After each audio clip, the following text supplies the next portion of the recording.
നമസ്കാരം, അസ്സലാമു അലൈക്കും. പൊതുജനങ്ങൾക്ക് ഒരു കാര്യം കൂടി പറയാൻ ഉദ്ദേശിക്കുന്നു. 18 ജൂലൈ 2025 എൻ്റെ പ്രധാനമന്ത്രിക്ക് സുരേഷ് ഗോപി സാറിന്. അപ്പോൾ അടുത്ത 2026 കേരളത്തിൻ്റെ മുഖ്യമന്ത്രിയായിട്ട് ഇരിക്കാൻ യോഗ്യതയുള്ളവർ ഒരാളും ഇല്ല എന്ന് ഇവിടെ തെളിയിച്ച് വരികയാണ്. പല കാര്യങ്ങളും വെച്ച് വരിക. കാരണം അതിന് ശക്തമായ തെളിവുകൾ അവർ മുന്നോട്ട് വെച്ചിട്ടുണ്ട്. അവർ തന്നെ വെച്ചിട്ടുണ്ട്. അതായത് കോൺഗ്രസിൻ്റെ നേതാക്കന്മാർ പൈസ മുടങ്ങിയിട്ട് നാട്ടുകാർ ഒരു കാര്യവും ചെയ്യുന്നില്ല എന്ന് രേഖാമൂലം വന്നിട്ടുണ്ട്. അതുപോലെ CPM-ൻ്റെ അതെന്ന് വെച്ചാൽ പിണറായി വിജയൻ നിങ്ങളുടെ ഒരു കാര്യവും ചെയ്യില്ല എന്ന് പോലീസിൻ്റെ ക്ലിയറൻസ് ഫയൽ, അതുപോലെ നാട്ടുകാരുടെ കംപ്ലൈൻറ്റ് ഇട്ടിട്ടുണ്ട്. മനസ്സിലായില്ലേ? ഇത് വെറുതെ പറഞ്ഞൊന്നുമല്ല. അപ്പോൾ പിന്നെ ഈ ശ്രീധരനോ ഞാനോ വരണം, ഈ ശ്രീധരൻ BJP അല്ലെങ്കിൽ ഞാനോ വരണം. അല്ലാണ്ട് ഞാൻ വന്നിട്ടില്ലെങ്കിൽ നിങ്ങളുടെ ഒരു തൊഴിൽ സ്ഥാപനം കേരളത്തിൽ കൊണ്ടുവരാൻ സാധിക്കില്ല. കേരളത്തിൽ നിന്ന് മാത്രമല്ല 29 സ്റ്റേറ്റിൽ വരില്ല. അതിന് കാരണമുണ്ട്, പല കാരണങ്ങളും അതിനുണ്ട്. ഇവിടെ നിങ്ങളുടെ ഒരു നല്ലൊരു കാര്യം ഇവരാരും ചെയ്യില്ല. അപ്പോൾ ഞാൻ മുഖ്യമന്ത്രി ആവുകയാണെങ്കിൽ ഞാൻ നേരത്തെ പറഞ്ഞിട്ടുണ്ട്, ആദ്യത്തെ 10 ദിവസം എനിക്ക് ലീവാണ് ഉണ്ടാവുക. അതിന് ചെയ്യാൻ പോകുന്ന കാര്യങ്ങൾ ഞാൻ പറഞ്ഞിട്ടുണ്ട്. രണ്ടാമത്തെ കാര്യം, ഈ സാധനത്തിലേക്ക് ഇറങ്ങിക്കഴിഞ്ഞാൽ പബ്ലിക് റോഡിൽ, അതായത് ഒരു മുഖ്യമന്ത്രിയുടെ സന്നാഹത്തോട് കൂടിയിട്ട് ആൾ തിരക്ക് ഒഴിഞ്ഞ റോഡിൽ ഓരോ സ്ഥലങ്ങളിലും ഓരോ സമയം ഉണ്ടാവും. എല്ലാ സ്ഥലങ്ങളിലും എത്തും എന്നൊന്നും ഞാൻ പറയാൻ തയ്യാറില്ല. എന്തായാലും പൊതുജനങ്ങളുടെ ഫോൺ എടുക്കും, പൊതുജനങ്ങളുടെ പരാതികൾ കേൾക്കും, അതിന് പരിഹരിക്കാൻ പറ്റുന്ന ചെയ്യും. ആദ്യം കയറിയ ഉടനെ തന്നെ വൃദ്ധരുടെ പെൻഷൻ ഇന്ന് 1600 രൂപയുള്ളത്, ഇത് 25,000 രൂപ കൊടുക്കണമെന്നാണ് ആഗ്രഹം. എന്നാലും കഴിയുന്നതിൻ്റെ പരമാവധി ഒന്നും കൂടി ആലോചിച്ചിട്ട് അത് കയറിയ ഉടനെ തന്നെ നടപ്പിലാവും. അത് ആദ്യത്തെ പണി തന്നെ അതാവും. രണ്ടാമത്തെ ഇവിടുത്തെ റേഷൻ സമ്പ്രദായം ക്ലിയർ. മൂന്നാമത്തത് എല്ലാ വീടിനും കറണ്ടിൻ്റെ സ്വയം പര്യാപ്തത. ഇപ്പോൾ ലോൺ എടുക്കാൻ പോകാൻ 50,000 രൂപ ബാങ്ക് ബാലൻസ് വേണം. 2 ലക്ഷം രൂപ ബാങ്കിൽ ഡിപ്പോസിറ്റ് ഉണ്ടെങ്കിലേ ലോൺ എടുക്കാൻ പറ്റും. ഇതൊക്കെ പൗരനോട് വരെ ചെയ്യുന്ന സമ്മാനത്തിലാണ്. ഇപ്പോൾ ബഹുമാനപ്പെട്ട പ്രധാനമന്ത്രിയുടെ കൈകളുടെ പിന്നിൽ ഇത്തരത്തിൽ ചെയ്താൽ ഒരുപാട് കാര്യങ്ങൾ നിങ്ങൾക്ക് ചെയ്യാൻ പറ്റും. ഇവിടെ അക്രമം ചെയ്യുന്നതിൻ്റെ കാര്യമൊന്നുമല്ല ഞാനാ പറഞ്ഞത്, മനുഷ്യ തത്വ സംബന്ധമായിട്ടുള്ള കാര്യങ്ങളാണ്. ഇവിടെ തൊഴിൽ സ്ഥാപനം വരണം, സർക്കാരിലേക്ക് GST വരണം. അതിന് എല്ലാ വീടിനും 200 യൂണിറ്റ് കറണ്ട് കൊടുക്കണം. അതുപോലെ തന്നെ ഒരു 10,000 രൂപയെങ്കിലും പെൻഷൻ നൽകണം. അതുപോലെ തന്നെ രോഗം മാറുന്ന മരുന്ന്, കിഡ്നി ഡയാലിസിനല്ല മരുന്ന് വേണ്ടത്. കിഡ്നി ഡയാലിസിന് മരുന്ന് എന്ന് പറഞ്ഞാൽ മറ്റുള്ളവരെ വേദനയിൽ നിന്ന് വേദനയിലേക്ക് തള്ളിവിടുക. വേദനയും കൊണ്ട് തലകുത്തി മരുമ്പോൾ നമുക്കൊരാശ്വാസം പകരാൻ സാധിച്ചില്ലെങ്കിൽ വലിയ ബുദ്ധിമുട്ടാണ്. അപ്പോൾ അവരെ ജീവിതത്തിലേക്ക് കൊണ്ടുവരാൻ ഫ്രീ ഒന്നും സാധിക്കില്ല കേട്ടോ, ഫ്രീ അല്ല. ഒരു 200 രൂപയുടെ മരുന്ന് സർക്കാർ സംവിധാനത്തിൽ കൊണ്ടുവരാൻ വേണ്ടി ശ്രമിക്കും. ഇപ്പം നിലവിൽ ഇങ്ങനെ സംവിധാനം ഇല്ല. മുഴുവൻ തട്ടിപ്പ് നടത്താണ്, എല്ലാവരും കൂടി കൊള്ളയടിക്കാൻ നടന്നുകൊണ്ടിരിക്കുന്നത്. ഈ കൊള്ളയിൽ നിന്ന് ഒരു നല്ലൊരു സമ്പ്രദായം, തെറ്റാരെങ്കിലും ചെയ്തിട്ടുണ്ടെങ്കിൽ അത് പരമാവധി കേൾക്കാൻ വേണ്ടി ശ്രമിക്കും. അതിന് ബന്ധപ്പെട്ട വകുപ്പിനെ അത് ചുമതലപ്പെടുത്തുക തന്നെ ചെയ്യും.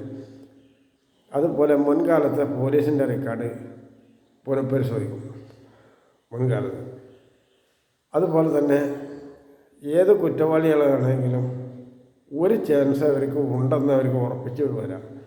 ഏത് കുറ്റവാളികളും എന്ന് പറഞ്ഞാൽ അതിലൊരു വിഭാഗത്തിനെ മാറ്റി നിർത്തുന്നുണ്ട്. കരുതി കൂട്ടി കൊലപാതകം, അക്രമം, ആ രണ്ടും എനിക്ക് ശരിയാവില്ല, ഞാനത് ശരിയാക്കുമില്ല, അതിന് മാപ്പ് നൽകാനാവില്ല. മറ്റുള്ളതൊക്കെ നമുക്ക് നോക്കാം. അബദ്ധവശാൽ, യാദൃശികവശാൽ അങ്ങനെ വന്നുപോയി. അതുപോലെ ഞാൻ ഒരു തെറ്റ് മനഃപൂർവ്വം ചെയ്തു, ഇനി മേലിൽ ചെയ്യില്ല എന്ന് പറഞ്ഞാൽ പൊറുക്കപ്പെടാൻ പറ്റുന്ന തെറ്റുകൾ, അതായത് കൊലപാതകം ചെയ്താൽ നടക്കില്ല, വീടടിച്ച് പൊളിച്ചാലും നടക്കില്ല, മനസ്സിലായില്ലേ? ആരോടും ഇതുപോലെ കടുത്ത ദ്രോഹം ചെയ്തിട്ടുണ്ടെങ്കിൽ അത് മാപ്പ് തരണം എന്ന് പറഞ്ഞാലൊന്നും നടക്കില്ല. ബാക്കിയൊക്കെ കുറേ നോക്കാം. ഇത്തരത്തിലുള്ള ഒട്ടനവധി നല്ല കാര്യങ്ങളാണ് ഉദ്ദേശിക്കുന്നത്. അതുപോലെ തന്നെ മതപഠനം 4 വേദക്കാർക്കും ആവുന്നത്ര പരിശ്രമിക്കും. 4 വേദക്കാർക്കും മതപഠനം അത് കഴിവിൻ്റെ പരമാവധി. ഇപ്പോൾ എനിക്കറിയില്ല നാട്ടിലെ എല്ലാ ഇത് പഠിപ്പിക്കാൻ പറ്റുന്ന ഏറ്റവും വലിയ ആളുകൾ ആരാണ് എന്ന് എനിക്കറിയില്ല. അപ്പോൾ അക്കാര്യത്തിന് എൻ്റെ അറിവിൽ കൂടുതൽ നിങ്ങൾ ആരെങ്കിലും പറയുകയാണെങ്കിൽ അതിൽ കാര്യമുണ്ടോ എന്ന് പരിശോധിക്കുക തന്നെ ചെയ്യും. ഉണ്ടെങ്കിൽ അതാ ശരിയെങ്കിൽ അത് ശരിയാക്കാൻ ശ്രമിക്കും. ഇത്തരത്തിൽ കൂട്ടായ ഒരുപാട് ശ്രമം. അതൊരു വെറും ശ്രമമായിട്ടൊന്നും നിങ്ങൾ കരുതണ്ട. ഇപ്പം നിലവിൽ നിങ്ങൾക്ക് ജീവരക്ഷ വരുന്നില്ല, ഒരു റൂട്ടിലും ബസ്സില്ല, റേഷനറി കിട്ടുന്നില്ല, നിങ്ങൾക്ക് ജോലി ചെയ്യാൻ അവസരമില്ല. അതുപോലെ 4 മണിക്കൂർ എല്ലാ വീട്ടമ്മമാർക്കും പിന്നെ നിങ്ങളുടെ തൊട്ടടുത്ത് ഒരു ചെറിയ ജോലി ഉണ്ടാവും. എന്നുവെച്ചാൽ ഒരു 100 രൂപയെങ്കിലും നിങ്ങളുടെ കയ്യിൽ കിട്ടാവുന്ന ഒരു സംവിധാനം. മനസ്സിലായി? അപ്പം അതുപോലെ 100% ആളുകൾക്ക് ജോലി. സർക്കാർ ജോലിയല്ല കേട്ടോ, അങ്ങനെ കണക്കാട്ടരുത്, സർക്കാരിൻ്റെ ഒന്നുമല്ല. അതിന് വേണ്ടുന്ന എല്ലാ സംവിധാനവും ചെയ്യും. അത് ചെയ്യാൻ എനിക്കറിയാം, കുറേൻ്റെ പോകലുണ്ട്, അതാണ് ഇതൊക്കെ ഇങ്ങനെ പറയാൻ കാരണം. അപ്പോൾ ഇതൊന്നും എടുത്തിട്ട് ഞാൻ പുറത്തേക്ക് ഒരാൾക്കും തരില്ല. ഞാൻ എൻ്റെ സ്ഥാനത്ത് വരാതിരുന്നാൽ ഒരാൾക്കും ഞാൻ ഈ പറയുന്ന ഒരു സാധനം എടുത്ത് തരില്ല, നടക്കുകയില്ല. കാരണം നിങ്ങൾ വിളവുണ്ടായാൽ പോലെ അത് കൈകാര്യം ചെയ്യണ്ടേ. ഇവിടുത്തെ ലീഗുകാർ വളരെ മോശമാണ്, അതുപോലത്തെ ഇവിടുത്തെ CPM വളരെ മോശമാണ്. അത് നിങ്ങൾക്ക് ഇടപെടുമ്പോൾ നിങ്ങൾക്ക് കാര്യങ്ങൾ മനസ്സിലാവും. നിങ്ങളുടെ ഒരു കാര്യം അവർ ചെയ്യില്ല, അതാണ് അവർ മോശപ്പെടാൻ കാരണം. ഒരു കാര്യവും ചെയ്യില്ല. ഇപ്പോൾ ഓരോ ഭാഗങ്ങളത് അവർ ഏറ്റുമുട്ടിയിട്ട് തകരാറ് ചെയ്ത് കിടക്കണം. അതേ സ്ഥാനത്ത് പൊതുജനങ്ങളുടെ എല്ലാ കാര്യങ്ങളും മുന്നേ കൂട്ടി ഓടി നടത്താൻ ചെയ്യുമോ അത് കഴിയും. ഇപ്പം ഞാനിവിടെ ലീഗരെ കുറിച്ച് പരാമർശം നടത്തിയപ്പോൾ ഞാൻ എഴുതി തയ്യാറാക്കിയുള്ള റോഡും പാലങ്ങളും ഒക്കെ അവിടെ ഉള്ളത്. അതിൽ ബസ് റൂട്ട് ഓടാൻ പാടില്ല എന്ന് പറഞ്ഞിട്ട് 1000കണക്കിന് അപേക്ഷ ലീഗുകാർ RTOയുടെ മുമ്പിൽ കൊടുത്തിരിക്കുക. അതുപോലെ ഒരുപാട് പാവങ്ങളുടെ വീട് പൊളിക്കാൻ ഞാൻ ഈ കയ്യേറ്റ അനുമതിയൊന്നും നടത്തിയില്ല. ജനദ്രോഹ നയം ഞാനില്ല. എന്നിട്ട് എൻ്റെ പേരിൽ കള്ളൊപ്പിട്ടിട്ട് അവരുണ്ടായിക്കോളും. ഇവിടുത്തെ ലീഗർ ചെയ്ത പണിയാണ്. അതുപോലെ തന്നെ എൻ്റെ മരുന്ന് വളരെ മോശമാണ് എന്നാക്കി തീർക്കുക. അതാക്കി തീർത്തോളൊന്നും കാര്യമില്ല, അതിൻ്റെ യഥാർത്ഥ അറിയണം. ഇപ്പോൾ ശങ്കരമംഗലം സിറ്റി ഹോട്ടലിലെ അതിൻ്റെ ചൂടിനെ പോക്കാണ് 2 മക്കൾ ലോകത്തിൻ്റെ മുമ്പിൽ ഞാൻ പറയാണ്. പിന്നെ എനിക്ക് എതിരെ തകരാറ് കൂട്ടിയിട്ടുള്ള ഒരു അറഫ സിറ്റിയിലെ ഒരു കൂടാമട്ടിലെ മകണ്ടല്ലോ, അവൻ്റെ ശരിക്ക് ചുറ്റുപാട് നിങ്ങളൊന്ന് അന്വേഷിക്കണം. അവൻ്റെ ജ്യേഷ്ഠൻ്റെ ഒരു സൈഡ് കുഴഞ്ഞിട്ട് എനിക്ക് തോന്നുന്നു ഇപ്പോൾ ഒരു 15-20 കൊല്ലമായി. അവനോട് ഞാൻ ഒരു കാര്യം പറഞ്ഞിരുന്നു.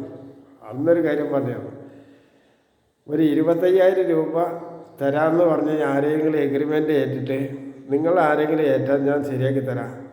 അടുത്ത ആഴ്ച മുതലാണെങ്കിൽ മില്ലിൽ പോയിട്ട് എൻ്റെ പണിയെടുക്കാം. അവൻ മരമില്ലിൻ്റെ കട്ടറ. നല്ല കാലത്തിന് ഈ 20 കൊല്ലമായിട്ട് അവർക്കത് കഴിഞ്ഞില്ല. അപ്പോൾ ഇവരെ ഓരോരുത്തരുടെ മനസ്സിൽ നോക്കണം. ഈ കൂടാനംസയുടെ മകൻ ഇങ്ങനെ ചെയ്തപ്പോൾ അവൻ്റെ ഇളാപ്പയാണ് ഒരു സൈഡ് കുഴഞ്ഞിട്ട് കിടക്കുന്നത്. അപ്പോൾ അവന് ചിന്തിക്കാമായിരുന്നില്ലേ, വേറെ ആര് ലോകത്ത് വിചാരിച്ചാലും കഴിയാം, ഇവർക്ക് ആർക്കും കഴിയില്ല. എൻ്റെ കയ്യിൽ മരുന്നുമുണ്ട്, മന്ത്രവുമുണ്ട്, ഞാൻ കൊണ്ടുവരികയും ചെയ്യും. എനിക്കതിന് ഒരു പേടിയില്ല, ഒരാളെയും പേടിയില്ല. മനസ്സിലായില്ലേ? പിന്നെ അതേമാതിരി പല ആളുകളുടെയും സംവിധാനങ്ങൾ അങ്ങനെയാണ്.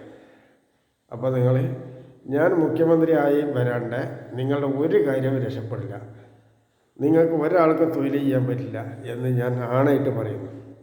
അത് ഞാൻ BJPയുടെ മുഖ്യമന്ത്രിയായി വന്നാൽ മാത്രം.